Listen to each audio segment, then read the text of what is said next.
Nicolas Gambeau, juriste médical MACSF, responsable des problèmes de responsabilité médicale dans cette mutuelle qui assure largement plus de la moitié des chirurgiens en activité.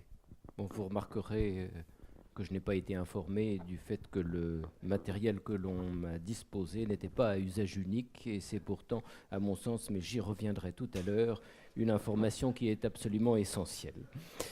Je remercie M. Hureau de m'avoir invité et je me réjouis d'être parmi vous cet après-midi pour essayer d'apporter, mais énormément de choses ont déjà été dites, quelques éléments sur ce devoir d'information. Et je voudrais en introduction vous préciser qu'à mon sens, nous avons connu une évolution qui a été rappelée par Pierre Sargos absolument fondamentale au niveau d'une part de la jurisprudence et d'autre part au niveau de la loi. Et même si nous sommes tenus par des considérations économiques en tant qu'assureur de praticiens, permettez-moi de juger d'abord cette évolution, mais je me justifierai bien sûr par la suite. Cette évolution, je crois que nous pouvons la comprendre parce que dans les années 1990, on pouvait très certainement constater un déficit d'information en ce qui concerne les révélations données aux malades, parce que l'information était loin d'être systématique. Mais je crois que, alors ça n'était pas propre aux chirurgiens, c'était propre à tous les médecins. Je pense que des efforts considérables et des améliorations dans les pratiques ont été faites. Et si cette jurisprudence, ces développements qu'on vous a rapidement présentés peuvent s'expliquer entre 1997 notamment et 2007, nous assistons, et j'y reviendrai, depuis 2010 à une évolution qui nous préoccupe beaucoup. Alors, simplement peut-être pour commencer, des rappels, mais ils ont été exposés, donc je crois que je vais pouvoir être très bref. En matière de devoir d'information, nous avons une jurisprudence qui ne cesse d'être transformée au gré des affaires qui sont gérées. Et nous avons connu là 3 évolutions majeures. D'abord, en ce qui concerne la charge de la preuve, ça a été précisé, 97 est un tournant, la charge de la preuve passe maintenant sur la tête du médecin, et donc le médecin, le chirurgien, est présumé fautif, présumé ne pas avoir donné l'information. C'est à lui de convaincre le magistrat qui l'a au contraire informé. S'il n'y arrive pas, la charge de la preuve qui lui est donc défavorable aboutira à sa condamnation. Une modification fondamentale en second lieu sur l'étendue de l'information, puisque nous sommes passés dans les années avant 1997 à une information qui avait pour fondement, comme critère, celui de la prévisibilité du risque, et donc sur sa fréquence. Vous n'étiez obligé d'informer que des risques normalement prévisibles et pas des risques exceptionnels. Le deuxième critère, à partir de 1997, vous êtes condamné dès lors que l'information n'a pas été donnée sur les risques graves, fût-il exceptionnels. On passe donc d'un critère de fréquence à un critère de gravité. Et troisième évolution, celle qui est maintenant inscrite dans la loi du 4 mars 2002, vous êtes tenu d'informer, et c'est un mixte entre ces 2 critères, la fréquence et la gravité, des risques fréquents ou graves, normalement prévisibles. Ces changements incessants de jurisprudence, on vous l'a rappelé, concernent aussi l'étendue de l'indemnisation, perte de chance, refus d'indemnisation du préjudice moral, maintenant indemnisation de ce préjudice moral, et puis une combinaison et une addition maintenant de cette indemnisation au titre du préjudice moral et d'autre part au titre de la perte de chance. J'y reviendrai. La jurisprudence, on vous l'a dit, elle est rétroactive, elle est par essence rétroactive, c'est un droit fondamental, si bien qu'un praticien qui aurait respecté son devoir d'information à l'époque de son acte pourra être considéré comme ne l'ayant pas respecté, tout simplement parce que la procédure introduite par le malade intervient de façon tardive. Et c'est ce qu'a rappelé en 2001 la Cour de cassation pour un accouchement qui avait été pratiqué quelques 20 années plus tôt. L'information avait été parfaite à l'époque, elle n'a plus été considérée parfaite et cela aboutit à la condamnation du praticien tout simplement parce qu'en cours de jeu, les magistrats avaient changé la règle du jeu. Et là ce défaut de prévisibilité nuit, à mon sens, grandement à la sécurité d'exercice des praticiens et il nuit aussi, bien entendu, gravement à la prévisibilité du risque que l'assureur doit avoir pour fixer ses primes de façon convenable. Alors, je comprends très bien, bien entendu, que l'évolution sociétale nécessite des évolutions de jurisprudence, mais on est quand même tout à fait impressionné par cette évolution qui est majeure et qui est totalement perpétuelle en matière de devoir d'information. Alors, simplement, mais M. Sargos l'a précisé, moi je voudrais revenir sur deux éléments de jurisprudence récents. L'arrêt du 3 juin 2010, vous le savez, vous le connaissez, c'est un urologue qui est condamné tout simplement parce qu'il n'a pas informé, s'agissant d'un adénome de la prostate qu'il convenait d'opérer, parce que vraisemblablement le patient serait décédé de son cancer de la prostate si l'on n'était pas intervenu. Mais le patient n'est pas informé par son urologue du risque de dysfonctionnement érectile dans les suites de cette intervention. Le patient est sauvé à la suite de l'intervention, mais n'ayant pas été informé de ce risque, la Cour de cassation va considérer qu'il est fautif à ce titre.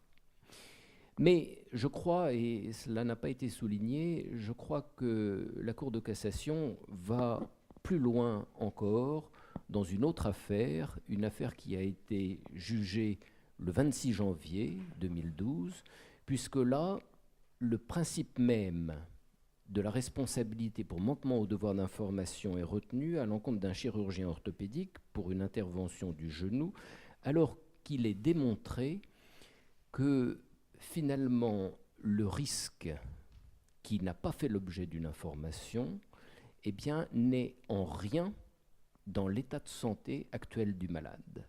Parce que cet état de santé est simplement lié à son état antérieur et à l'évolution de son état antérieur. Néanmoins, la Cour de cassation a posé le principe que la faute devait être retenue. L'information n'avait pas été donnée sur les risques de l'intervention chirurgicale, mais précisément, ces risques ne se sont pas révélés par la suite. Néanmoins, la Cour de cassation, dans cette affaire, a considéré qu'il y avait un préjudice moral. Et là, à mon sens, on en arrive à une condamnation qui est difficilement justifiable. Alors, je voudrais maintenant revenir sur certaines questions qui me semblent toujours en suspens, en dépit de la jurisprudence très fournie que nous connaissons tous aujourd'hui en matière de devoir d'information. La première, c'est est-ce qu'il est vraiment nécessaire de réparer ce manquement au devoir d'information au niveau de la totalité du préjudice corporel ? J'ai entendu M. Sargos se prononcer il n'y a pas si longtemps de cela d'une façon affirmative. Je vois qu'il a lui-même évolué dans sa réflexion. À mon sens, lorsque le chirurgien voit ses responsabilités retenues pour un simple manquement au devoir d'information, il ne doit pas être jugé exactement de la même façon que le chirurgien qui a commis une maladresse fautive ou qui est intervenu à l'occasion d'un défaut d'indication de l'acte. Le préjudice est quand même lié dans un cas à une faute technique, dans le deuxième cas, et dans le premier, absolument pas. Et donc, je pense, encore une fois, que la notion de perte de chance peut tout à fait se justifier dans ce cas-là. Je ne reviendrai pas sur l'angoisse et le caractère anxiogène de l'information. À mon sens, l'information doit être modulée, mais Maître Lacueille vous en a déjà parlé. Autre point qui me semble utile de vous rappeler, à l'heure d'Internet, est-ce qu'il est toujours naturel de penser que le malade est un incapable majeur et qu'il n'a connaissance d'aucun risque lié à l'intervention qui lui est proposée. Je n'en suis aujourd'hui pas certain. Et puis, sur le plan de l'étendue du devoir d'information, à mon sens, et notamment au niveau des alternatives thérapeutiques, beaucoup de questions extrêmement importantes se posent aujourd'hui et nous n'en avons pas encore les réponses. La première, lorsqu'une intervention peut être encore pratiquée de façon conventionnelle ou qu'elle peut être pratiquée par celluliochirurgie, est-ce que nécessairement aujourd'hui le bilan risque-avantage des deux techniques doit être envisagé avec, encore une fois, pour les deux branches de l'alternative, le signalement, l'information au profit du patient de tous les risques et de tous les avantages. Deuxième question, est-ce que l'information doit porter de façon totale et exhaustive en matière de prothèses utilisées ? C'est chez l'orthopédiste le choix qu'il va faire sur une prothèse toute céramique ou sur une prothèse justement qui correspond à d'autres modalités de fabrication. Est-ce que le malade doit aujourd'hui être associé... Encore 2 minutes, Monsieur Hiro ? Une. Alors je vais vite. Est-ce que le malade doit être associé au type de choix de prothèse ? C'est, je pense, aujourd'hui une question qui, si elle n'est pas encore définitivement tranchée, devrait l'être parce qu'elle est, à mon sens, fondamentale. Idem pour le matériel. Est-ce que le chirurgien doit informer son malade du type de matériel qu'il va utiliser et lui demander son avis, son accord, et en tout cas les différentes alternatives thérapeutiques qui s'offrent à lui.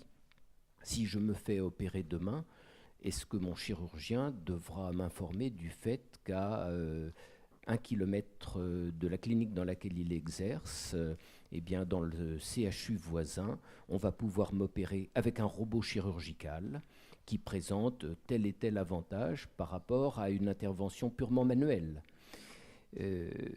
Est-ce que, en dernier lieu, le chirurgien est tenu d'informer son patient de tous les risques qui sont induits par l'établissement, sur son organisation, sur l'absence ou la présence de réanimation chirurgicale, sur le fait que le taux d'infection nosocomiale serait peut-être supérieur dans l'établissement dans lequel il exerce plutôt que dans l'établissement voisin.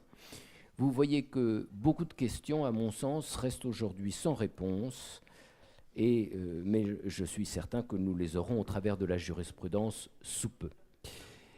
Je vais simplement passer, parce que je ne veux pas trop déborder sur mon temps, par la dernière jurisprudence sur la combinaison. Simplement pour en terminer, pour conclure, l'information évidemment étant à la charge du praticien, mais Maître Lacueille en a parlé, nous recommandons à la fois l'entretien oral et l'écrit comme mode de preuve, c'est fondamental. Bien entendu aussi, je crois qu'il faut rappeler que l'information sur les techniques innovantes et sur les chirurgies de confort doit être plus poussée que pour une intervention de chirurgie non fonctionnelle.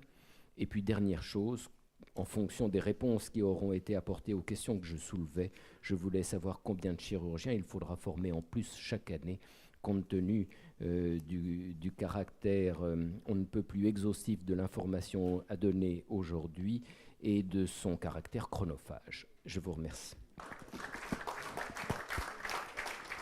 Merci, Monsieur Gombaud. Je voudrais en profiter pour récent et combien nous sommes sortir des textes que nous pourrons publier dans les e-mémoires. Je demande que ces textes nous soient envoyés dans les meilleurs délais pendant que les choses sont encore chaudes dans votre tête.